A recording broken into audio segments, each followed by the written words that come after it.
Good afternoon. ठीक है, तो हम चैप्टर कर रहे हैं इलेक्ट्रिसिटी। हमारा टॉपिक चल रहा था डोमेस्टिक सर्किट। उसके बीच में डोमेस्टिक सर्किट के बीच में हमने सब कुछ पता कर लिया था। लाइव वायर क्या होती है, न्यूट्रल वायर क्या होती है, अर्थ वायर क्या होती है, अर्थ वायर की इंपॉर्टेंस क्या होती है, वो सारा डिस्कस कर लिया था हमने। फ्यूज, शॉर्ट सर्किटिंग, ओवरलोडिंग, ये सारा हमने पीछे ये सारा देख लिया था, ये हमने पीछे कर लिया था सारा। ठीक है, उसी टॉपिक को थोड़ा सा आगे कंटिन्यू करते हैं। जो क्वेश्चंस स्कूल में पूछे जाते हैं या एग्जाम में, बोर्ड के एग्जाम्स में आपसे पूछे जाते हैं, उसके ऊपर डिस्कस कर लेते हैं। ठीक है, जल्दी से कॉपी निकाल लो, पेन निकाल लो, पेज के ऊपर लिखना शुरू करो। ये बड़ा इंपॉर्टेंट है टॉपिक आज का हमारा। ये disadvantages of series circuit in A domestic wire. Disadvantages of series circuit in A domestic wire.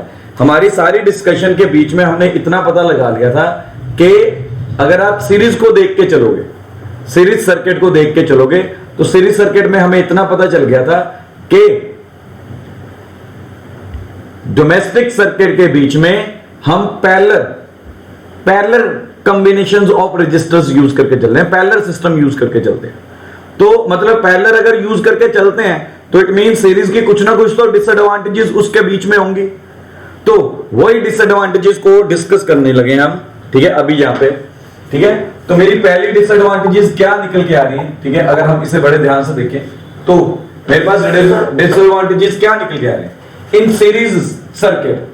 ठीक है, सीरीज के बीच में, in series circuit, in series circuit, ये सीरीज का सर्किट निकल के आ रहा है। In series circuit if one electrical appliance stops working, एक भी इलेक्ट्रिकल अप्लायंस स्टॉप कर देता है काम करना, ठीक है, अगर सीरीज में लगाए होंगे, then all the appliances also stop working, बाकी के अप्लायंसेस भी काम करना बंद कर देते हैं। हमने ये सारा सीरीज और पैरेलल कॉम्बिनेशन में डिस्कस कर लिया। ठीक है, तो ये मेरी पहली डिसएडवांटेज निकल के आ रही है इसके बीच में। This is my first disadvantage कि अगर आप डोमेस्टिक वायरिंग के बीच में, डोमेस्टिक सर्किट्स के बीच में अगर आप सीरीज कॉम्बिनेशन लेके चलते हो, ठीक है, अगर अप्लायंसेस को सीरीज में लगाते हो और अगर रास्ते में मतलब एक भी अप्लायंसेस अगर बीच में खराब हो गए तो सारे के सारे अप्लायंसेस काम करना बंद कर देंगे। ठीक है, similarly in series all the electrical appliances have only one switch. Series के बीच में सभी इलेक्ट्रिकल अप्लायंसेस का एक ही स्विच होता है, और अगर उनका एक ही स्विच निकल के आ रहा है तो इट मींस जब आप उन्हें टर्न ऑन करोगे, किसी एक को भी अगर टर्न ऑन करना है तो सारे at the same time he turn on हो जाएंगे, और किसी एक को भी अगर ऑफ करना है तो सारे at the same time he of हो जाएंगे। तो ये मेरे लिए बड़ी प्रॉब्लम हो जाएगी। फॉर एग्जांपल, अगर मैं रूम के बीच में हूं, ठीक है, मुझे रात को एसी बंद करना है, और अगर AC is in series with the fan, ठीक है, अगर एसी को बंद करूंगा तो फैन भी साथ के साथ बंद हो जाएगा सीरीज के बीच में। तो हमें यह सारा देख के चलना है कि सीरीज के बीच में हमें क्या प्रॉब्लम्स निकल के आएंगे। तो सबसे बड़ी प्रॉब्लम यह निकल के आ रही है कि all the appliances will work, ठीक है, ऑन ए सिंगल स्विच, एक ही स्विच के ऊपर काम करेंगे। अगर वो स्विच को ऑफ करते हो तो सारे अप्लायंसेस एक ही टाइम में बंद हो जाएंगे, अगर उसे ऑन करते हो तो सारे अप्लायंसेस एक ही टाइम पे ऑन हो जाएंगे। तो ये सीरीज की सबसे बड़ी ड्रॉबैक निकल के आता है।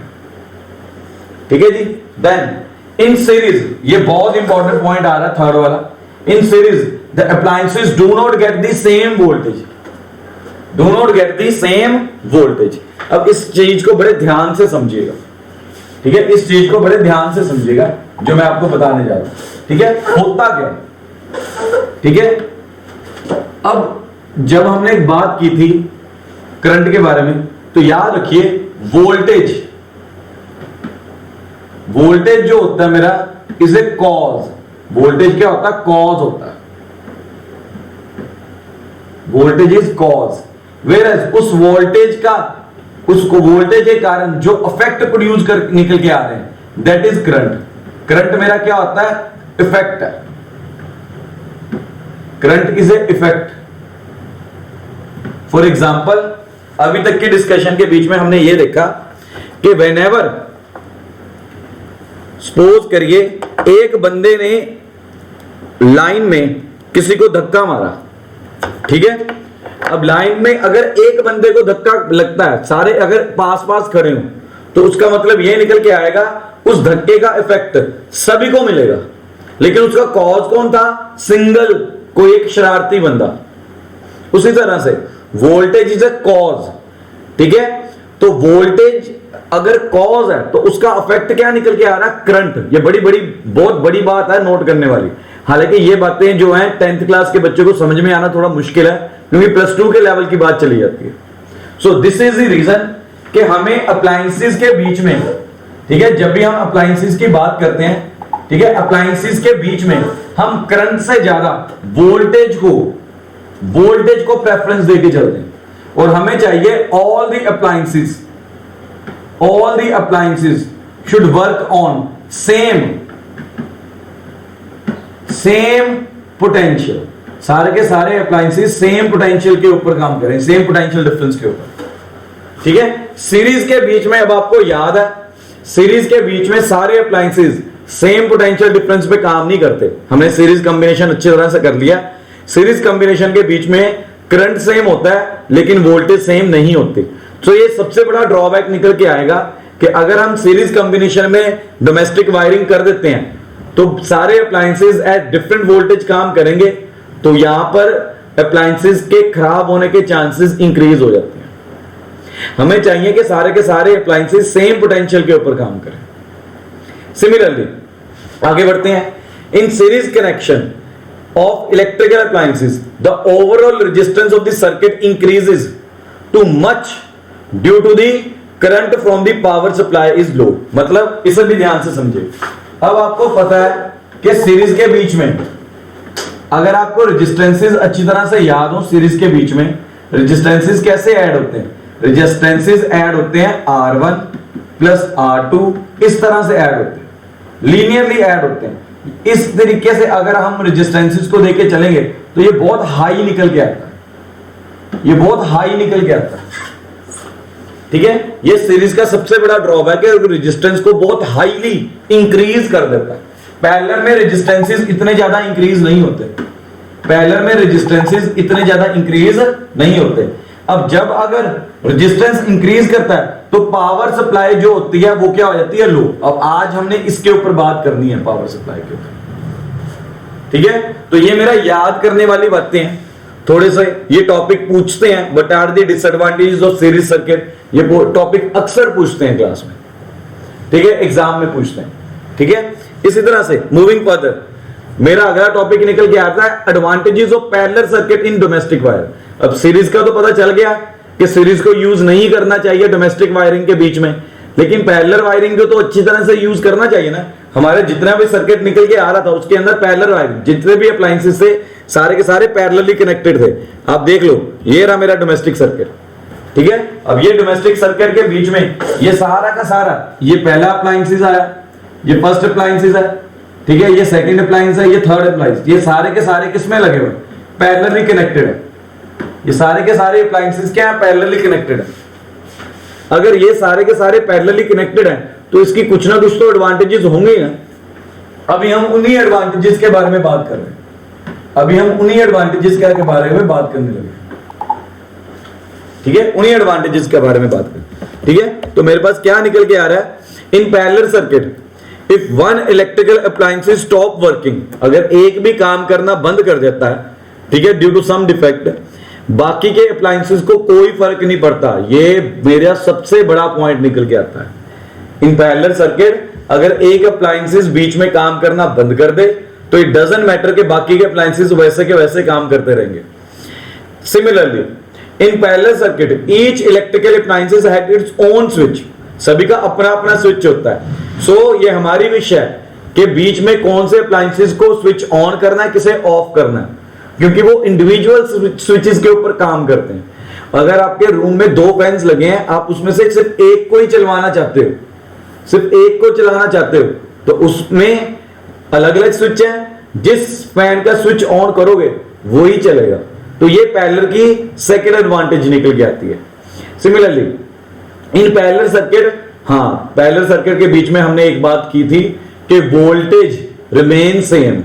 अब अगर आप पैरेलल में कनेक्ट करते हो सारे अप्लायंसेस को, तो सभी के सभी अप्लायंसेस 220 वोल्ट के ऊपर ही काम करेंगे अगर इंडिया में देख के चलेंगे, ठीक है। तो सभी अप्लायंसेस को same power supply, same voltage मिलेगी, ठीक है। This is also one of the biggest example, one of the biggest advantage of the parallel circuit. इसी तरह से फोर्थ निकल के आता है, in parallel connections of electrical appliances the overall resistance of the household circuit is reduced, ठीक है। Obvious है, सीरीज के अंदर हमने पढ़ा था रेजिस्टेंस इंक्रीज करता है, इसमें रेजिस्टेंस क्या करता है, डिक्रीज करता है। डिक्रीज क्यों करता है, क्योंकि पैरेलल के बीच में, ठीक है, क्योंकि पैरेलल के बीच में सभी के रेजिस्टेंसेस रेसिप्रोकली ऐड होते हैं। अगर रेसिप्रोकली ऐड होते हैं तो इट मींस क्या हो रहा है, रेजिस्टेंस क्या कर रही है, ओवरऑल रेजिस्टेंस क्या कर रही है, डिक्रीज कर रही है। ओवरऑल रेजिस्टेंस जब भी डिक्रीज करेगी तो मेरी पावर सप्लाई क्या कर जाती है, इंक्रीज कर जाती है। पावर सप्लाई क्या कर जाएगी, इंक्रीज कर जाएगी। सो ये मेरे दो क्वेश्चंस निकल के आते हैं एग्जाम में। जनरली टीचर पूछते हैं, याद करने वाली बातें हैं, मतलब समझ के याद रखने वाली बातें हैं, ठीक है। जल्दी से स्क्रीनशॉट ले लो अगर किसी ने क्वेश्चन कंप्लीट नहीं किया ये वाला, ठीक है। बाद में इसे अपनी कॉपी के ऊपर नोट कर लीजिएगा, ठीक है। इसी तरह से ये पिछले का ये डिसएडवांटेज है, जल्दी से स्क्रीनशॉट ले लो, फिर आगे बढ़ते हैं, ठीक है। देन अगला टॉपिक निकल के आ रहा है टू बल्ब्स। अब यहां पर क्वेश्चन है बहुत बड़ा। Two bulbs of 80 volt and 100 volt are connected in series and parallel. पहले सीरीज में कनेक्ट किया, फिर बाद में पैरेलल में कनेक्ट किया। Which one will glow brighter, series में ज्यादा ब्राइटर ग्लो करेगा कि पैरेलल में ज्यादा ब्राइटर ग्लो करेगा? दोनों का आंसर, चलो दोनों का आंसर अलग अलग देना, ठीक है। सही जवाब दिया। अब हम धीरे धीरे एक नए टॉपिक की तरफ जाएंगे इसके ऊपर। First of all, keep in mind that bulb having a higher resistance and dissipate more power in circuit, ठीक है। उसमें मैटर नहीं करता कि वो सीरीज में और पैरेलल में, ठीक है, लेकिन जिसका रेजिस्टेंस हाई है और ज्यादा पावर डिसिपेट करेगा will glow brighter. In other words, brightness of a bulb depends upon voltage, ठीक है, करंट, ठीक है, एज वेल एज रेजिस्टेंस। किसके ऊपर डिपेंड करती है, voltage, current as well as resistance के ऊपर डिपेंड करती है। ब्राइटनेस नोट कर लो, brightness of a bulb depends upon current and voltage as well as resistance, ठीक है। अब यहां से मेरा कंसेप्ट निकल के आ रहा है कि अगर ब्राइटनेस वोल्टेज एंड करंट के ऊपर डिपेंड करती है, it means voltage and current को अगर मल्टीप्लाई करेंगे तो एक नई फिजिकल क्वांटिटी मेरे पास निकल के आ रही है, दैट इज पावर। ये मेरा आज का टॉपिक है जिसके ऊपर हमने जाना। अगर पावर को अच्छे तरीके से अंडरस्टैंड कर लेंगे तब हमें ब्राइटनेस के क्वेश्चंस को सॉल्व करने में इजी हो जाएगा। ब्राइटनेस के क्वेश्चंस को समझाना भी मेरे लिए इजी हो जाएगा, आपके लिए इजी हो जाएगा समझना, ठीक है। सो ब्राइटनेस के क्वेश्चंस को समझने से पहले पावर के कंसेप्ट को समझना बहुत जरूरी है।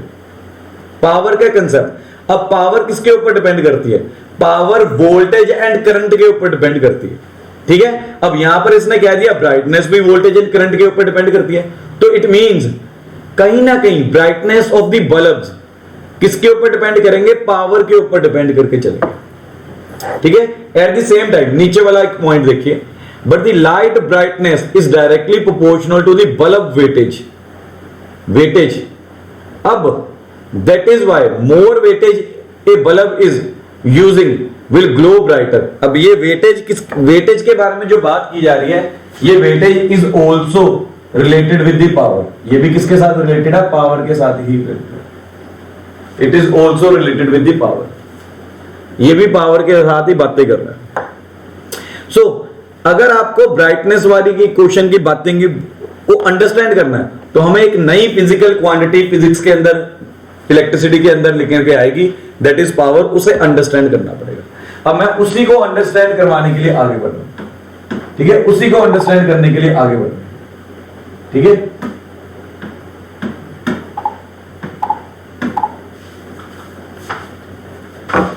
तो ये इस तरह से पावर ग्रिड्स, जो आपके थर्मल पावर प्लांट्स निकल के आते हैं या डैम्स निकल के आते हैं, ठीक है, और पावर की सप्लाई ये बड़े बड़े ग्रिड्स, इन्हें ग्रिड्स बोला है, ग्रिड्स की हेल्प के साथ ट्रांसमिशन की जाती है। ट्रांसमिशन मतलब ट्रैवलिंग।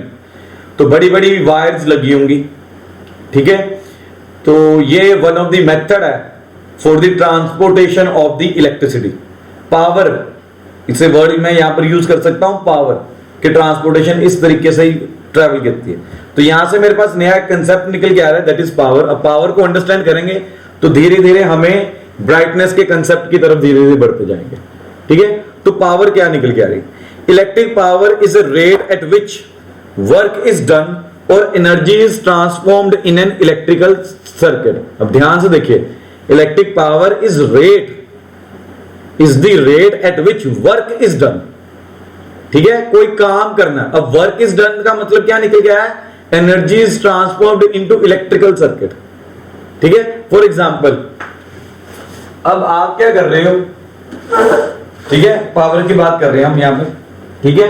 अब मेरे क्या है, अप्लायंसेस क्या कर रहा है, फॉर एग्जांपल गीजर यूज कर रहे हैं, या हम घर में आयरनिंग यूज कर रहे हैं, प्रेस यूज कर रहे हैं, ठीक है। अब उसमें होता क्या है, अगर आप गीजर यूज कर रहे हो तो गीजर में क्या आप सप्लाई क्या कर रहे हो? इलेक्ट्रिकल एनर्जी दे रहे हो।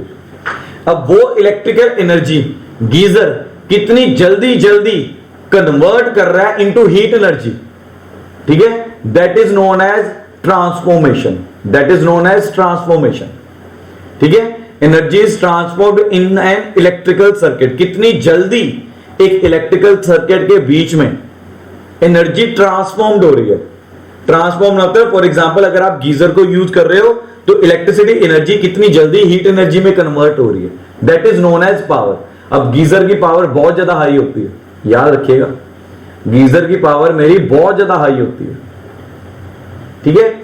अब सिंबल, पावर का सिंबल कैपिटल पी होता है। पावर का सिंबल क्या होता है? Capital P.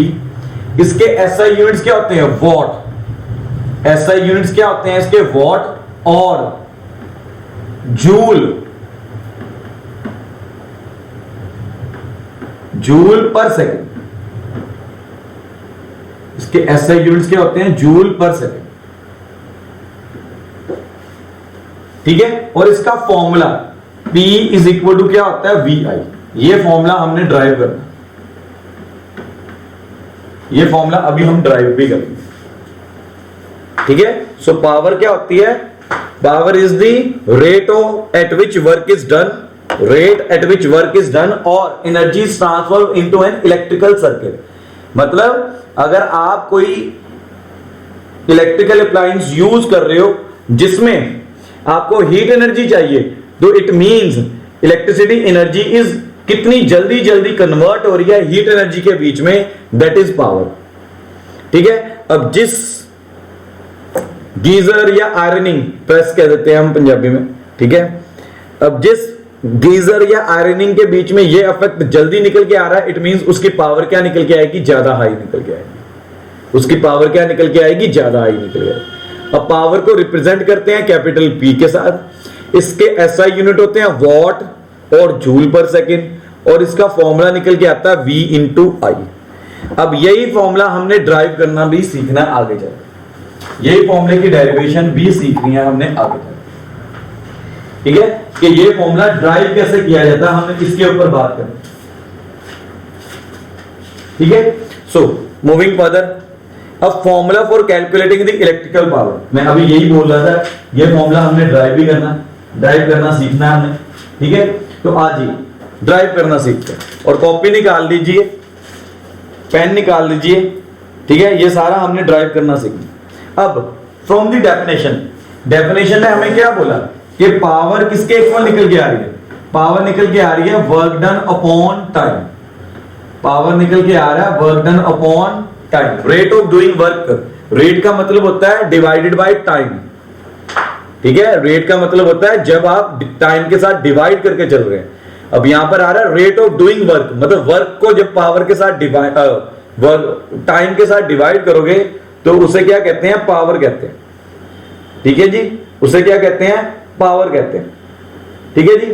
अब हमें मालूम है कि वर्क डन होता क्या, ठीक है। पीछे हम पढ़ के आए हैं वर्क डन होता क्या, ठीक है। ये मेरी इक्वेशन नंबर 1 निकल के आ गई, ठीक है। अब work done in terms of current, work done in terms of current. और अगर आपको याद हो वर्क डन की डेफिनेशन, ठीक है, अगर आपको वर्क डन की डेफिनेशन याद हो तो आपको मैं ठीक है बता दूं, वर्क डन की डेफिनेशन हमने पढ़ी थी जब स्टार्टिंग में ही पढ़ी थी हमने।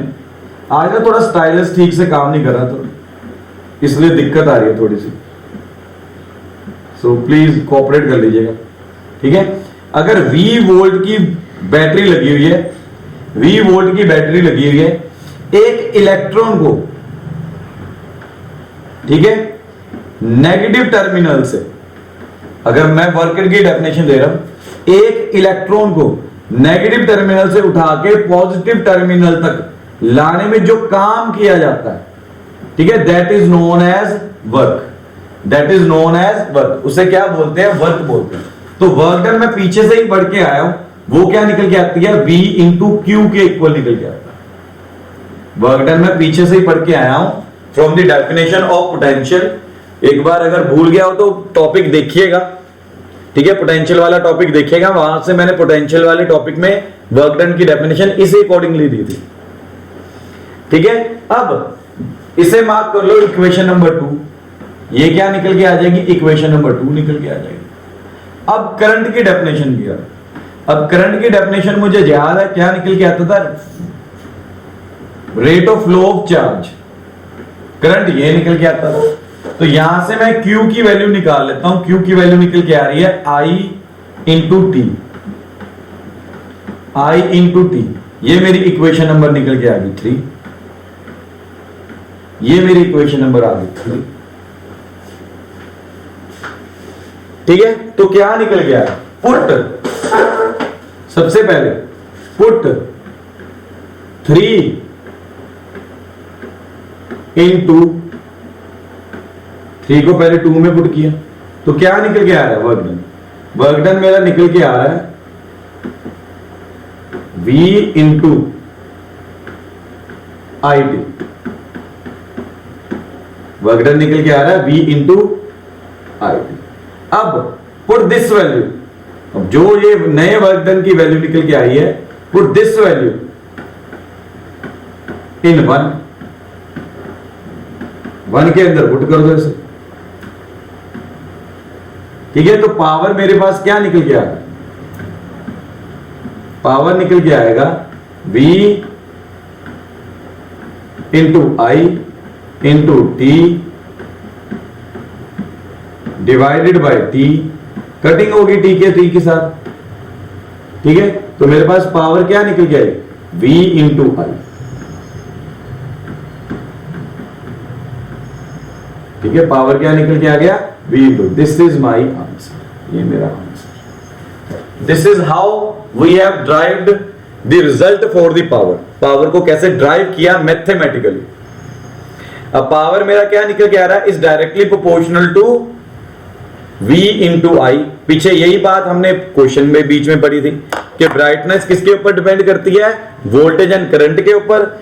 वहां से मेरे पास एक नई फिजिकल क्वांटिटी निकल के आई, पावर।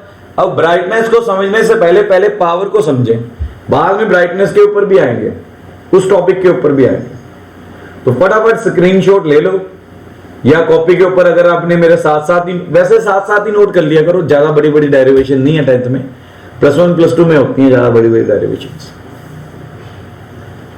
तो कल तो लेक्चर था नहीं, तो एंजॉय किया होगा आप सबने। मजा आता है जब अचानक छुट्टी मिल जाती है, बड़ा अच्छा लगता है। कुछ बच्चे तो यही सोचते होंगे सर बीमार ही नहीं तो अच्छी बात है। चलो चलो आगे बढ़ रहा हूं, ठीक है। सो यहां से formula for calculating the electric power मेरे पास निकल गया। अब यही फॉर्मूले को और ज्यादा फॉर्मूले के बीच में लिखते हैं, ठीक है। इसी फॉर्मूले को ड्राइव करते हैं और अलग अलग पार्ट्स के बीच में, ठीक है। यही फॉर्मूला मेरा कंटिन्यू है और इसे अलग अलग पार्ट्स के बीच में कंटिन्यू है। फॉर एग्जांपल, ठीक है, अगर मैं यहां पर लगा दूं ओम्स लॉ, अगर इसी फॉर्मूले के अंदर मैं लगा दूं यहां पर ओम्स लॉ, ठीक है। अगर ओम्स लॉ लगा के चलता हूं तो पावर वाला ये फॉर्मूला, ठीक है, V की वैल्यू के ऊपर ओम्स लॉ लगाया, ठीक है, तो क्या निकल के आ जाएगा? ओम्स लॉ होता है V is equal to I R, तो ये R की टर्म्स में आ जाएगा। ठीक है, तो पावर का यहां पर फॉर्मूला निकल के आएगा I स्क्वायर R। तो ये मेरा और फॉर्मूला निकल गया। मतलब जैसे जैसे आप बढ़ते जाओगे अलग अलग फॉर्मूले इसके निकल के आते जाएंगे। अब डिफरेंट डिफरेंट इनके सब न्यूमेरिकल्स निकल के आएंगे। ठीक है, सभी में सेम फॉर्मूला नहीं यूज होगा, न्यूमेरिकल का डाटा देख के पता चलेगा कि कौन सा फॉर्मूला मेरा यूज हो रहा हो। ठीक है, इसी तरह से अगर यहां पर I की वैल्यू को पुट कर दूं, यहां पर लिखते हैं, अगर इसी तरह से I की वैल्यू को पुट कर दूंगा तो पावर का फॉर्मूला निकल के आ जाएगा, सॉरी ओम्स लॉ ही लगा रहे हैं, लेकिन इस बार V को ऐसे ही रहने दिया, I की वैल्यू पुट कर दी तो I V अपॉन क्या निकल के आएगा R according to Ohm's law. तो पावर निकल के आएगी V स्क्वायर अपॉन R। ये और ये वाला फॉर्मूला 80% सम्स में यही फॉर्मूला यूज होता है। 80% न्यूमेरिकल्स के बीच में आपका V स्क्वायर अपॉन R वाला फॉर्मूला यूज होगा। सो ये मतलब इसमें फिजिक्स का ज्यादा समझाने वाला नहीं है, मैथमेटिकल स्टेप्स है, मैथ्स को यूज करके फॉर्मूला हमने ड्राइव किया। फिजिक्स की कोई बात खास नहीं निकल के आ रही, फिजिक्स की बातें से पहले दो स्टेप्स में निकल के आ रही है, जहां पर पावर की डेफिनेशन के मतलब के हेल्प के साथ हमें एक फॉर्मूला मिल गया, फिर बाद में वोल्टेज को जो इससे पहले किया था वोल्टेज की हेल्प के साथ हमें वर्क डन मिल गया, इसी तरह से करंट की डेफिनेशन की हेल्प के साथ मुझे करंट का बारे में पता चल गया, एंड सो ऑन। उसके बाद एक दूसरे में वैल्यूज पुट कर करके मैंने पावर के 3 फॉर्मूलेस तैयार कर लिए, ओम्स लॉ यूज करके 3 फॉर्मूलेस यहां पे तैयार कर लिए। ठीक है, तो इसमें जो लास्ट फॉर्मूला मैंने निकाला दैट इज यूज्ड, मतलब न्यूमेरिकल्स 80% न्यूमेरिकल्स के बीच में वही यूज होगा आप अगर देखोगे। ठीक है, आगे चल के हम न्यूमेरिकल्स भी करने वाले हैं, न्यूमेरिकल्स के बारे में बात करेंगे। ठीक है जी, यहां तक कर लिया तो मैं आगे बढ़ूं। ठीक है, चलो मूविंग फर्दर, अगर आगे की तरफ बढ़े। आज पता नहीं स्टाइलस को क्या हो गया, ठीक से काम नहीं कर रहा। चलो, ये मेरे पास आगे एक न्यूमेरिकल निकल के आ रहा है, बड़े अच्छा न्यूमेरिकल। अरे भाई चल रहा न्यूमेरिकल क्या बोल रहा है, कहता है कि 9 वोल्ट की बैटरी हमने लगाई है रजिस्टर के साथ, अब रेजिस्टेंस है उसका 10 ohm, but is current and power across the resistor. मतलब वोल्टेज गिवन है मुझे, 9 वोल्ट की वोल्टेज गिवन है। ठीक है, अब रजिस्टर गिवन है। ठीक है, सबसे पहले तो मुझे करंट फाइंड करना है। ठीक है, करंट के लिए तो मैं क्या करूंगा, सीधा ही ओम्स लॉ लगा दूंगा इसके बीच। क्या निकल के आएगा, सीधा ही ओम्स लॉ। और अगर ओम्स लॉ लगाता हूं तो कैसे लिखूंगा, अकॉर्डिंग टू ओम्स लॉ।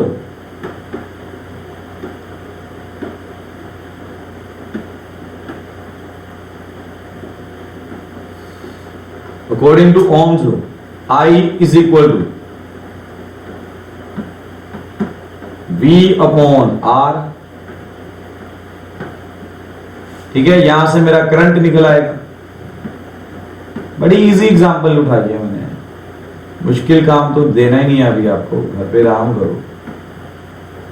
तो ये मेरा निकल के आ गया 9/10 एम्पियर। ठीक है जी, ये निकल के आ गया। अब पावर के पीछे हमने 3 फॉर्मूलेस ड्राइव किए हैं। अगर आप पावर की बात करोगे 3 फॉर्मूलेस ड्राइव किए हैं। ठीक है, अब अगर करंट को ना निकालना होता, अगर करंट पूछा ही ना होता, सिर्फ पावर पूछ लेता तो फॉर्मूला लग जाना था मेरा V स्क्वायर अपॉन R। ठीक है, लेकिन इसने पहले करंट पूछ लिया तो यहां पर मैं फॉर्मूला दूसरा भी लगा सकता हूं, V इंटू आई का। ठीक है, तो अब आपकी विश निकल के आ रही है कि कौन सा फॉर्मूला यूज करके मैं पावर को निकाल सकता हूं। ठीक है, वो आपकी विश निकल के आ रही है, आप कैसे करना है।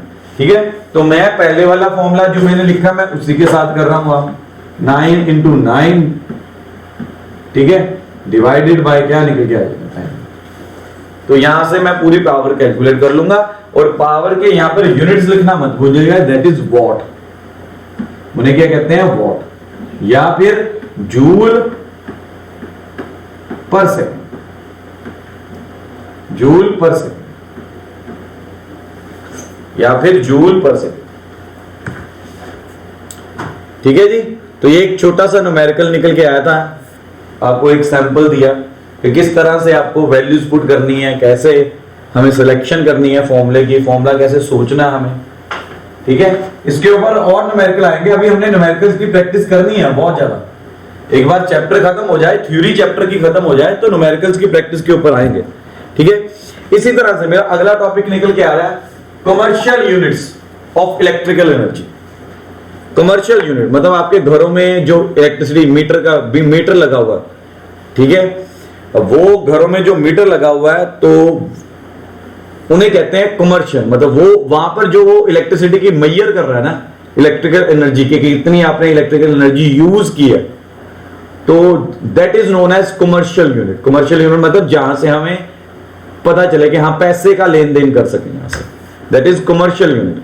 मतलब अब आपने इलेक्ट्रिसिटी ज्यादा, अब किसी के घर में बिजली का बिल ज्यादा आ रहा है, किसी का कम आ रहा है, तो वो डिपेंड करता है कि उसने इलेक्ट्रिकल एनर्जी यूज कैसे की है। ठीक है, तो अब उसके लिए हमने अलग से यूनिट्स डिफाइन किए हुए हैं। ठीक है, तो उसे कह देते हैं कमर्शियल यूनिट।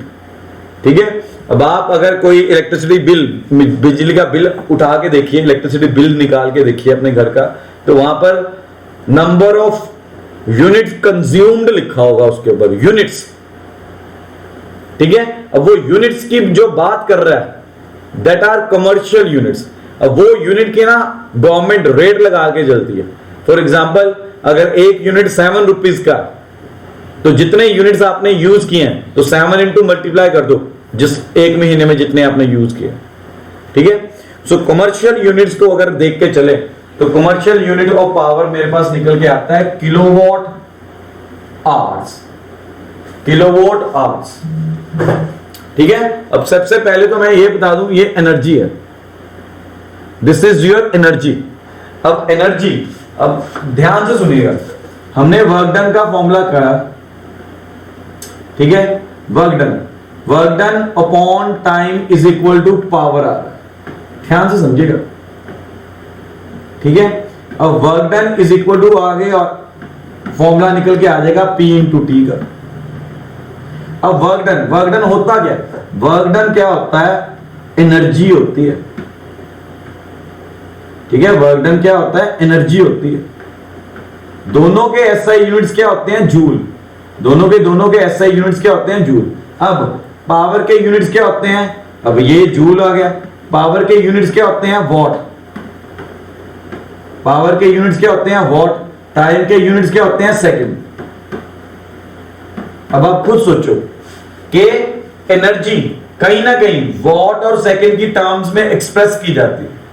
इसी तरह से ये इलेक्ट्रिकल एनर्जी है, तो हमने commercial unit of electrical energy को वॉट और टाइम का, वॉट और टाइम की टर्म्स में एक्सप्रेस कर दिया। अब यहां पर वॉट मैंने किलोवाट वॉट्स लिए हैं, सिंगल वॉट नहीं लिया, किलोवाट लिए हैं, और टाइम सेकंड नहीं लिया, वो आवर्स लिए हुए। ठीक है, तो समझ में आ रहा होगा कि आपको इस चीज का समझ में आना शुरू हो गया होगा कि हाँ यार ये चीज एनर्जी को कैसे रिप्रेजेंट कर रही है, क्योंकि ये चीज कहीं ना कहीं जूल्स को एक्सप्रेस कर रही है। ठीक है, joules are SI units of energy. ठीक है, तो ये इस तरह से निकाला गया इलेक्ट्रिकल एनर्जी। याद रख लो, work done and energy are one and the same thing. हालांकि थोड़ा बहुत डिफरेंस इनका हायर क्लासेस में निकल के आएगा, लेकिन मैं आपको इतना याद करा दूं, जिन भी फिजिकल क्वांटिटीज के एसआई यूनिट सेम होते हैं, वो फिजिकल क्वांटिटीज सेम ही होती हैं, उन्हें चेंज नहीं किया जाता। तो यहां पर मेरा क्या निकल के आ रहा है, 1 किलोवाट आवर को मैंने किस में कन्वर्ट किया, जूल्स में कन्वर्ट किया, तो वो कितना निकल के आ रहा है, 3.6 इंटू 10 टू पावर 1 2 3 4 5 इंटू 6। ठीक है, तो इसे ऐसे याद रखना है, ऐसे याद नहीं रखना। हाँ, ये पेपर में पूछते हैं कि ये कैसे आया। ठीक है, तो एंड में एक लाइन आपको याद करनी है, क्या लिखना है, 3.6 इंटू 10⁻6 जूल। ये याद रखा जाता है, ऊपर वाली टर्म याद नहीं रखी। ये आपके कमर्शियल यूनिट्स आए of energy. So these are the commercial units of energy. ठीक है, चलो आज का टॉपिक मैंने इतना ही रखा था, इससे ज्यादा नहीं रखा था, क्योंकि आगे सेम पावर के साथ ही चीजें निकल के आएंगी, लेकिन वो कंफ्यूज कर जाएंगी। आज इतना ही संभालो, ठीक है। अगर इतना समझ में आ गया तो हम धीरे धीरे पावर को ब्राइटनेस के साथ रिलेट करते जाएंगे। लेकिन आज जितना भी किया हमने, ये सारा का सारा सिर्फ पावर के रिलेट कर रहा है, तो ये पावर की चीजों को अच्छी तरह से याद करके चलेगा। इसका स्क्रीनशॉट ले लो, ये वाले लास्ट टॉपिक का, इसे अपनी कॉपी में